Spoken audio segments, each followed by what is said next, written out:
और कांग्रेस की कलह एक बार फिर खुलकर सामने आई है। किरण चौधरी ने सुपर एक्सक्लूसिव बातचीत की है न्यूज 18 से। न्यूज 18 पर उन्होंने हर सवाल का बेबाक जवाब दिया। उन्होंने कहा कि नजरअंदाज कर राजनीतिक रूप से मारने की कोशिश मुझे की जा रही है। जनता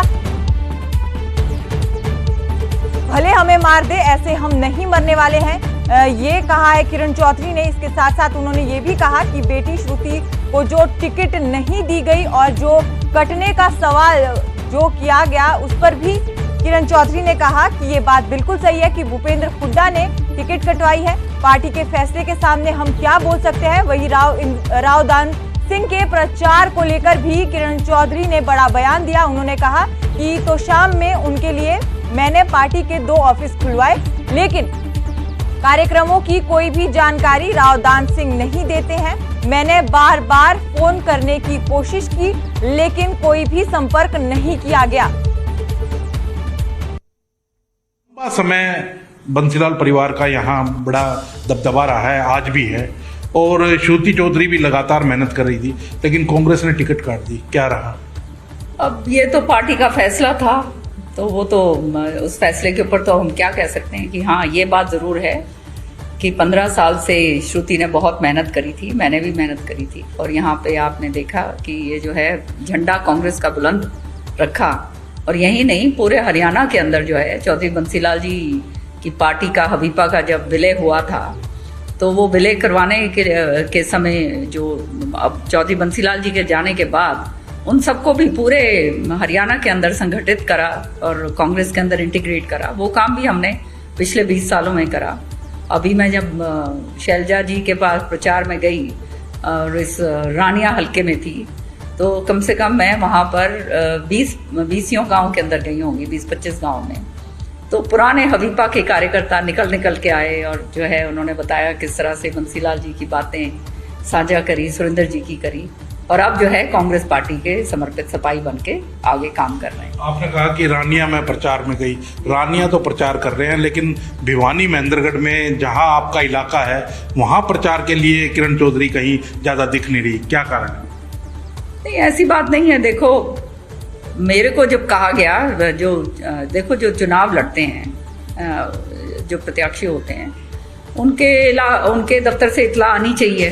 तो मुझे जब उन्होंने फ़ोन करके कहा कि जी आप हमारे दफ्तर खुलवाओ तो शाम हल्के के अंदर, तो दोनों दफ्तर मैंने खुलवाए उनके, अच्छी बड़ी मीटिंग करी, खुलकर उनके लिए जो है वोट मांगी। लेकिन उसके बाद जो है कहीं ना कहीं पता नहीं क्या बात होगी कि ना तो हमारे पास कोई इत्तला आती है उनके दफ्तर से। मैं बार बार उनको फ़ोन भी करने की कोशिश करी, कल भी करे, परसों भी करे। कल जब दीपेंद्र हुड्डा के साथ वो मीटिंग मेरे इलाके में कर रहे थे, तो उससे पहले मैंने फ़ोन करने की कोशिश करी, फ़ोन खटकाए कि भाई मैं भी आ जाती हूँ। पर जब कोई किसी तरह से मेरे को पूरी तरह से लगता है नज़रअंदाज करा जा रहा है, मारने की कोशिश कर रहे हैं, तो वही बात है कि भैया वैसे तो अब लोग देख ही रहे हैं इस बात को, क्या करें। लेकिन उनको लग रहा था कि टिकट काट करके कहीं ना कहीं पीछे धकेल दिया है, और अब लग रहा है कि चुनाव प्रचार में भी नहीं बुला करके और पीछे धकेलने की कोशिश है। देखो, मान सम्मान हर एक का होता है। हमने बड़ा ईमानदारी के साथ राजनीति करी है। हम उनमें से नहीं हैं जिनके ऊपर केसेस लगे हुए हैं, कोई ईडी, कोई किसके, कहीं सीरियस फ्रॉड इन्वेस्टिगेशन केसेस लगे हुए हैं। हमने तो बेदाग छवि मेरी और श्रुति की है, और हमने काम निष्ठा ईमानदारी के साथ लोगों का करा है, सेवा भाव से हमने करा है, और कोई किसी तरह का लोभ लालच की बात नहीं है। लोगों के बीच में समर्पित रहे हैं एक पार्टी के नाते। अब जो है इस तरह से जो है अगर नज़रअंदाज करा जाता है तो दुर्भाग्य की बात है, क्योंकि ये पार्टी के प्रति अच्छा संदेश नहीं है। लेकिन कह रहे हैं कि टिकटों के अंदर, और दुख होता है इस बात को देखकर कि जब चुनी हुई एक प्रतिनिधियों में और मेरे हलके के अंदर आप जो है मीटिंग आप करने जा रहे हो, आप मुझे इत्तला तक नहीं करते हैं। पीसीसी प्रेसिडेंट जो हैं वो वहाँ जाते हैं, तो मैं भी तो पार्टी की पूरी नुमाइंदा हूँ, तो सीएलपी लीडर रह चुकी हूँ। पीसीसी प्रेसिडेंट साहब भी मेरे को इत्तला नहीं करी कि आपके इलाके में जा रहे हैं, पब्लिक मीटिंग कर रहे हैं, मेरे को बुलाया नहीं जाता।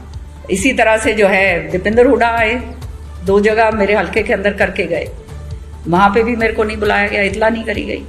तो ये तो बड़े दुर्भाग्य की बात है, हाईकमान के क्योंकि सामने कहीं ना कहीं रखेंगे इस बात को जब समय आएगा। ये तो नजर सभी इस दुनिया को आ रही है, सारा दिख ही रहा है। मेरे को जब भी बोला गया, जब बोला गया, मैंने अपना काम करा। अभी भी बैठ के मैं कर रही हूँ, हम तो कर रहे हैं। हम तो एक पार्टी के समर्पित सिपाही हैं, सोनिया जी के सिपाही हैं, हम तो अपना काम करेंगे। लेकिन आप क्या मैसेज दे रहे हैं, ये बात है। ये आप ये मैसेज अगर देना चाहते हैं कि हम इनको मारना चाहते हैं, तो एक बात मैं बता दूं, ये तो जनता बेशक हमारे को मार दे, ऐसे नहीं हम मरने वाले लोग। लेकिन लगातार कहा गया हरियाणा के अंदर की भूपेंद्र सिंह हुड्डा की पूरी चली और 9 की 9 टिकटें भूपेंद्र सिंह हुड्डा के अनुसार बटी, और कहीं ना कहीं आपकी जो टिकट कटी वो भी इसी उसमें कटी। हाँ, तो ये तो बात बिल्कुल सही है, उन्होंने ही कटवाई। तो क्या लगता है क्यों ऐसा व्यवहार किया गया? क्योंकि वो लगातार एक बात और निकल करके आ रही है कि अभी पीछे जैसे राज्यसभा का चुनाव था तो कह रहे कि उसकी कहीं ना कहीं खामियाजा किरण चौधरी को भुगतना पड़ा। अजय माकन का जो चुनाव था, मैं उसकी बात कर रहा हूँ, क्या कोई ऐसा था? देखो, मैं ये आपने बात पूछ ली है तो मैं कहना चाहती हूँ 2016 के अंदर क्या हुआ था। हमारी 4 वो जो कांड हुआ था, कौन सा, ये जो इंक कांड, 14 हमारे विधायकों की कैंसिल हुई थी, है ना। और मैं ये भी नहीं कहना चाहती थी, लेकिन अब आप जब पूछ रहे हो और मेरा नाम जब इस तरह से लगाया जाता है, तो उस समय जो है क्या बात हुई थी वो सारे लोग जानते हैं। तो इस तरह का षड्यंत्र तो जो है बहुत पहले से होता आ रहा है, और मेरे ऊपर तो वैसे ही बहुत षड्यंत्र जो है हमेशा चलता रहता है, क्योंकि मैंने तो आवाज़ जो है अपनी जो उठाती हूँ वो जनता की आवाज़ उठाती हूँ। लड़ाई जो मैं लड़ती हूँ वो जनता के हकों की लड़ाई है, हमारे इलाके की लड़ाई है। एक मिनट, मेरा कोई पर्सनल लड़ाई थोड़ा है। ये लड़ाई हमने जो लड़ी है कि हमारे इलाके का हक हमारे को मिले, हमारे इलाके के जो बच्चे हैं उनको, नौजवानों को जो है नौकरियां मिले, हमारे इलाके का जो विकास है, काम है, वो पूरा हो। उसकी लड़ाई मैंने हमेशा लड़ी है, कोई निजी लड़ाई तो है नहीं मेरी। और जो है ये राजनीतिक प्रतिद्वंदी होते रहते हैं, काम चलता रहता है, पर सारी दुनिया जानती है कि कौन कहाँ है और किस तरह से है, कौन बेदाग है और कौन साफ है। लेकिन जैसे ही आपका एसआर के गुट बना, कहीं ना कहीं एक आप तीनों लोग साथ आए, शैलजा जी, आप, रणदीप जो है, वो तीनों साथ आए, तो उसके बाद से कहीं ना कहीं ये नहीं हुआ कि 2 फाड़ हो गए हैं और एसआर के को अब ठिकाने लगाया जाए, इस तरह की कोशिश हुई? जो पदासीन होते हैं, सीएलपी लीडर हो, पीसीसी प्रेसिडेंट हो, या जो भी पदों पर हो, ये उनका काम होता है कि सबको साथ लेकर चलना, है ना। जब मैं भी सीएलपी लीडर थी, सबको साथ लेकर चलना जो है हमेशा पहले मेरा सबसे पहले दायित्व होता। ये नहीं होता था कि भाई इसको अलग कर दो, उसको अलग कर दो। पार्टी